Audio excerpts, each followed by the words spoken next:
Oh dear. Do you remember that song? 1959. Lita Rosa. She was English. That was one of her big hits. Do you remember her at all? No? You will remember her biggest hit, 1953. Nothing's coming to mind? How much is that doggy in the window?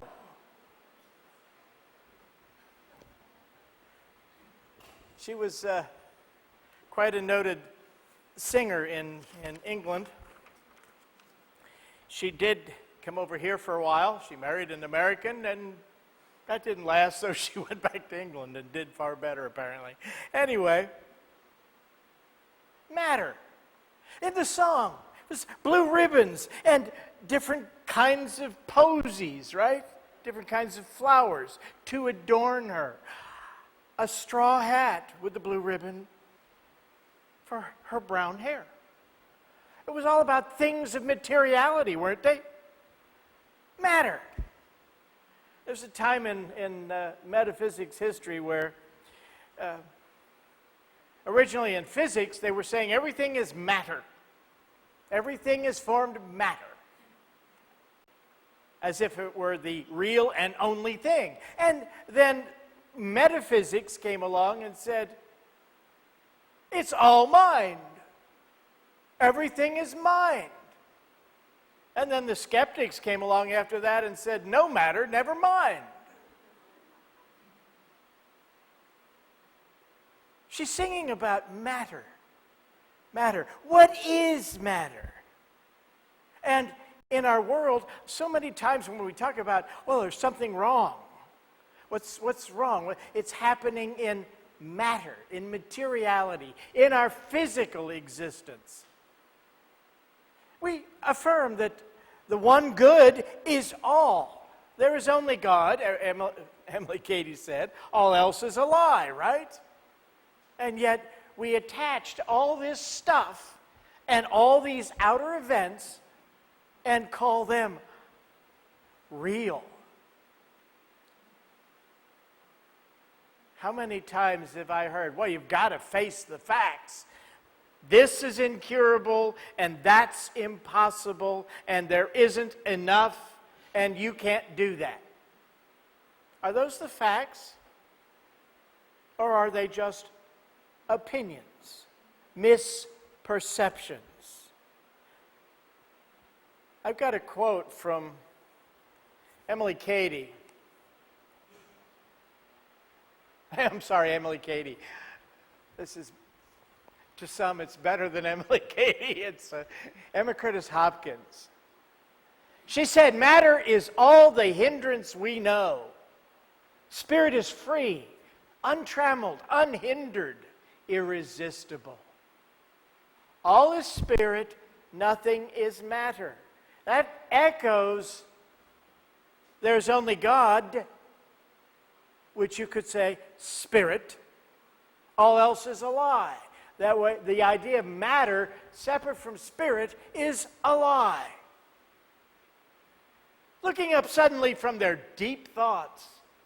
Do you ever have deep thoughts? Metaphysicians have declared that there is no life, substance, or intelligence in matter. They have affirmed that all life, all substance, all intelligence is spirit. And therefore there is no life in matter, no substance in matter, no intelligence in matter. Gee. At one point, Jesus, they're talking with the woman, the Syrophoenician woman at the well. He reaches a place where he says, all who worship God must worship in spirit and in truth.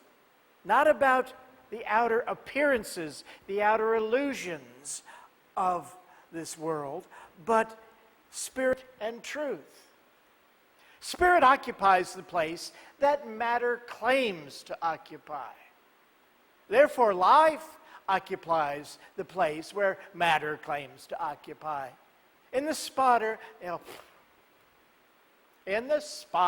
where matter even seems to be a dead substance, the life of the Spirit is moving. Spirit is the substance where even the stones seem to be. At the time when Jesus entered Jerusalem,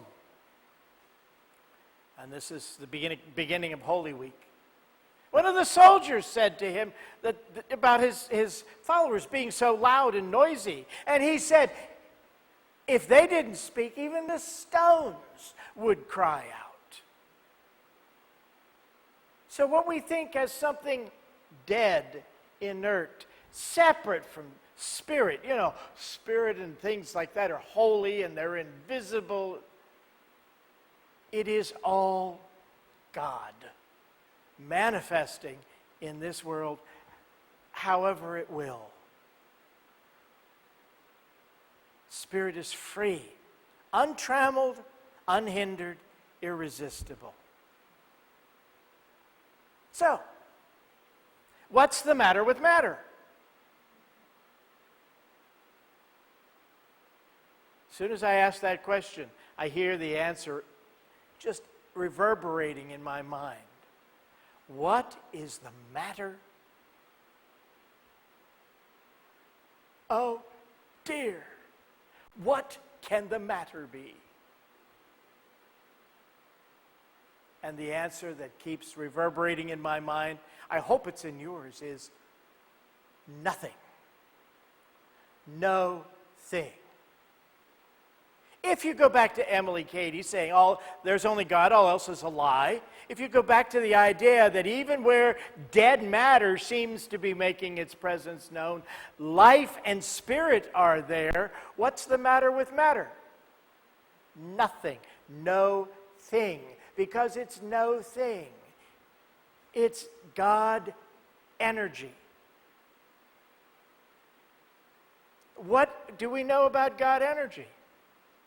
It's pure. It's perfect. Infinite. Unpollutable. I guess I could use that expression. Unpollutable. When something seems to be the matter with matter, or the matter in your life, where's the problem? Well, it's not with what's out there. It's with what's in here. What our perception of it is. The solution lies in our interpretation, the way we see it. Now, this morning's opening statement. I am witness to the truth at work in my life and affairs. Each one of us is a witness to that. The truth of God at work in this universe and in this world. And then it would continue, the evidence of God's presence, not God's absence, which we think about more often than we ever do, God's presence. The evidence of God's presence is plain to what? My beliefs? Not necessarily. My opinions? Your opinions, really? It doesn't matter. Opinions aren't truth. Everybody has an opinion. So when there's a lot of something, how valuable is it? We prize gold because there's little of it, or diamonds.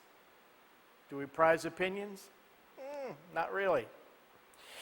The evidence of God's presence is plain to not my eyes, but my faith-filled vision.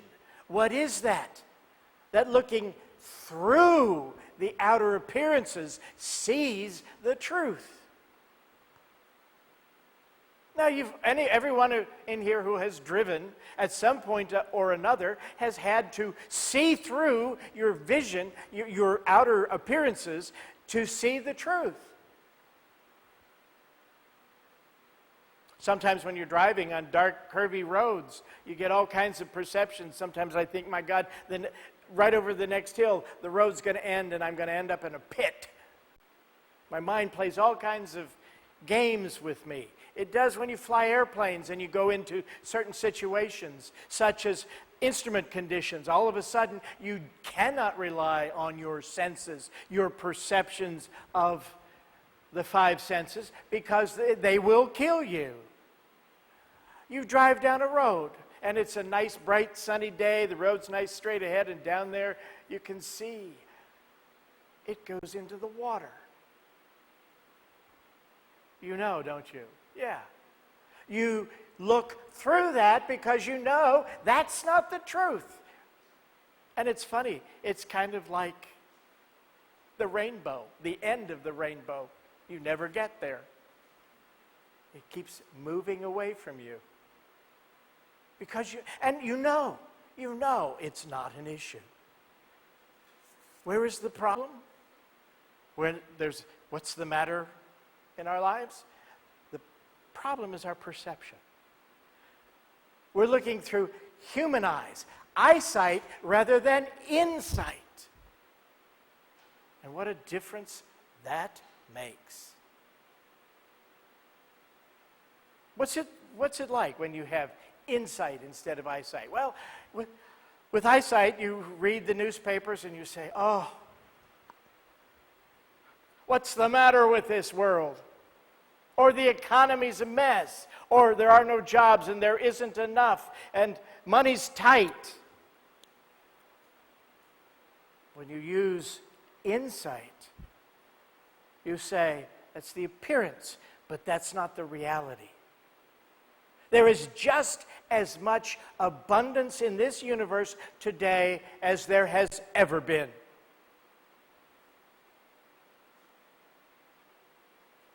There's just as much good in my life and this world as there has ever been. We get afraid, we hold on, and we close off that flow of divine energy that manifests in our lives, the Spirit of God that manifests as the stuff and the experiences in our lives. We're in control. When you use insight, you see through the illusion of the disaster, the water that you're going to run into up ahead. You see that the road goes on and life still is as good as it has ever been. And better than we've ever experienced it because of our perceptions, because of what we believe about life. Now, what a limited world we tend to live in when we limit matter to just stuff, to something that's dead and that's separated from God or Spirit. Something that is reported by the senses, that there is no thought, no life beyond.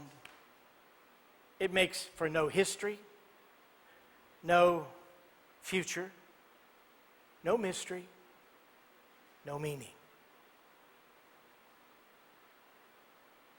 But it's consciousness, the activity of spirit, which solves and dissolves and sustains you, your life, and all things.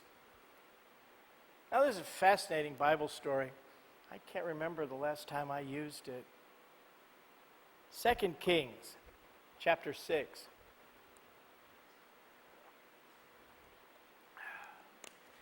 Now the sons of the prophets said to Elisha, remember the prophet Elisha? See, the place where we dwell under your charge is too small for us. Let us go to the Jordan, and each of us get there a log and let us make a place for us to dwell there. And Elisha said, go. Then one of them said, be pleased to go with your servants. And he said, I will go. So he went with them, and when they came to the Jordan, they cut down trees. But as one was felling a log, his axe head fell into the water, and he cried out, alas, my master, it was borrowed. Oh, the shame of it all. Well, you don't dial phones anymore. Frank, I'm sorry, Frank, but I lost your axe head in the river. That was a brand new axe. I would not like to make that call to a friend. Or, I borrowed your car. Well, I drove it into a stream. Not a good call to make. Then the man of God said, where did I fall? Where did it fall? When he showed him the place, Elisha, the man of God, cut off a stick and threw it in there and made the iron float. And he said, take it up. So he reached out his hand and took it. The floating axe head. It's a nice story. Did you know this was in there? This was in your Bible? Yeah, some of you, yeah? It's kind of an interesting little piece of narrative. But when you look at it and when you read it, and you say, oh, well, what it says, it must be what it's all about. When's the last time you saw iron float? Have you never seen iron float? Yeah. In a magnetic field, right? I've seen pieces of iron suspended in the air between two magnets. Yeah. So it can float. But each one of these elements, you've got to look through it to understand the code that is embedded in this wonderful story. Now, the axe, it's a tool. And it's something that you have in your life right now. It's whatever you're working with right this minute. It's what you got in your hand, trying to do something with. Perhaps you're trying to make some changes in your life. Perhaps you're using denial or affirmation, or you're just trying to will it to happen. Or maybe you're praying about it or meditating about it. It's a tool. Now the river is the stream of consciousness, of your awareness. It's always flowing. And in this case, the tool gets dropped into, falls into this stream of consciousness. Prophet Elisha represents intuition. And that's that inner response where you get direct information from God mind, from the one mind, where you have truth revealed to you, where you get your ahas, where you see things that you don't normally see. Understand what you would not in your normal daily consciousness understand. Then there's the stick that the prophet, that intuition, throws into that stream of consciousness. And that represents magnetic power, concentrated attention. And then you have iron swimming to the surface. That's a nice trick, Elisha. It's what you need in order to build coming to the surface. It's what you need in order to make your life different. It's what you need in order to heal or to feel that sense of prosperity or oneness or unity, whatever it is that you need. So what is this? They want to build dwellings. So they want to cut down trees. They want to work in trying to make things happen. They take up an axe, a tool, and they drop it into the stream of consciousness, into your consciousness. In other words, you lay hold of something, a divine idea, and you place it, hold it in your consciousness. Is dropping the axe into the stream a terrible accident? It's what you must do. Use the tool that you have in your hand. Hold it in mind, and it draws to itself the necessary energy. Oh, then you have to have some kind of insight.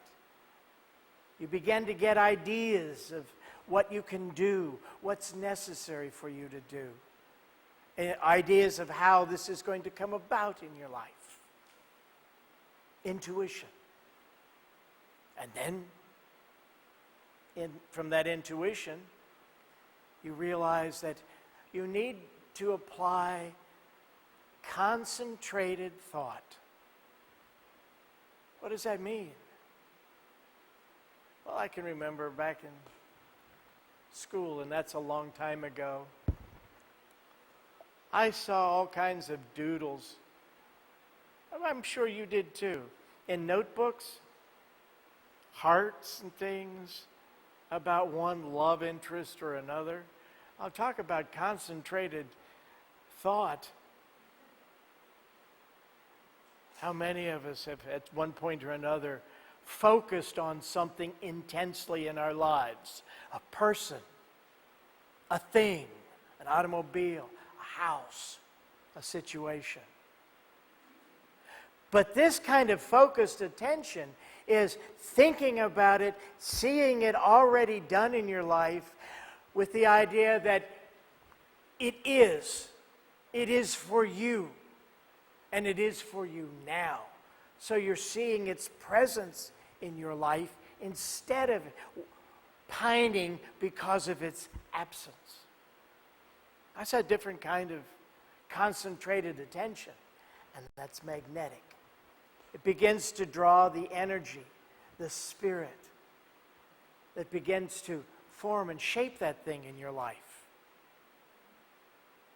It brings it to you. And bit by bit, something starts to come to the surface of your mind. You see it. You see it done. You see it completed. When you see it completed in your mind, you then see it completed in your life. First in mind, then in manifestation. I know you've heard that hundreds of times in Unity. First in mind, and then in manifestation. So when it floats to the surface of your mind and you can see the thing, you will have the thing in your hand.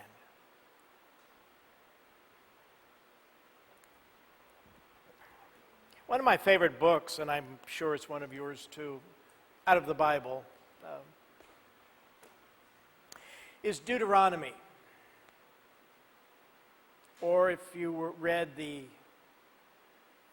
Charlie Farquharson's Bible, do you remember Charlie Farquharson?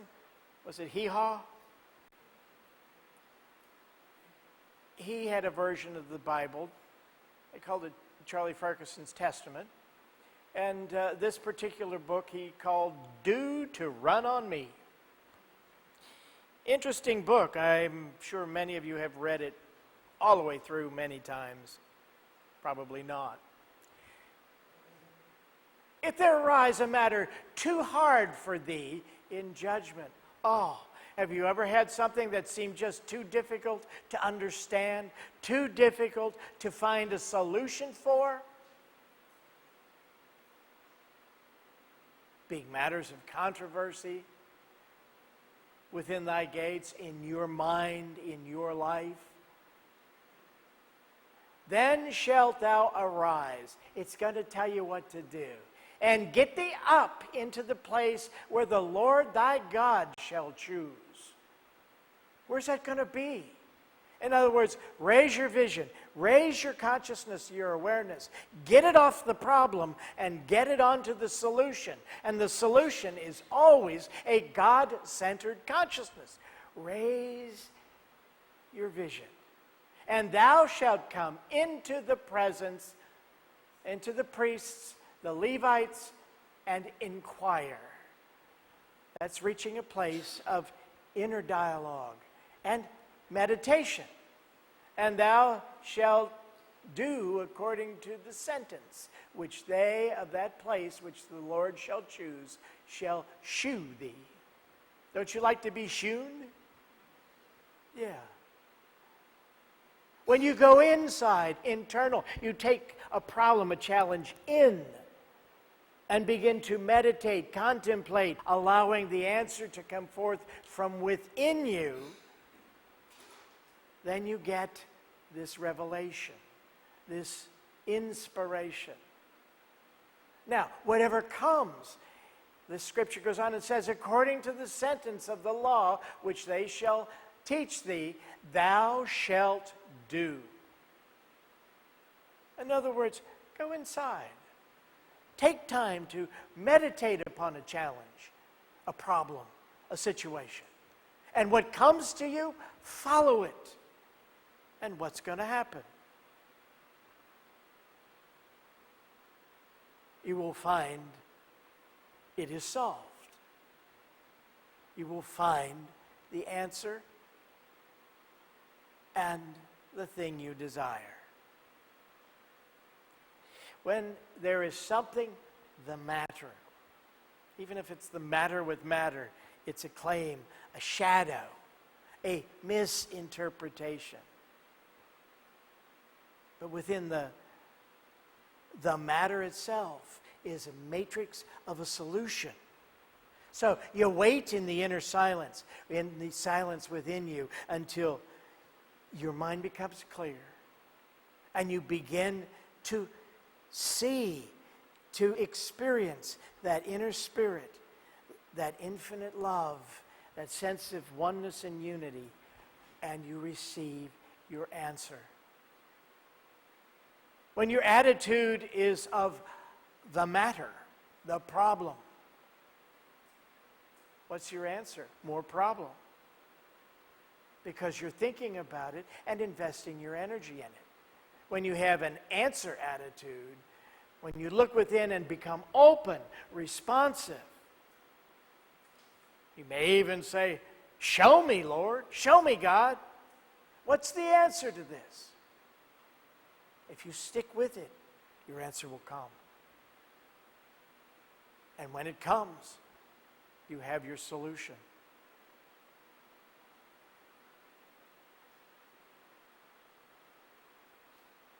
The solution, it's a true one. But it's only open to those of us who have eyes to see. No wonder we sang, open my eyes that I may see. Glimpses of truth thou hast for me. So that we don't sing, oh dear, what can the matter be? Open your eyes and see the presence of God, of Spirit. And there is nothing to matter.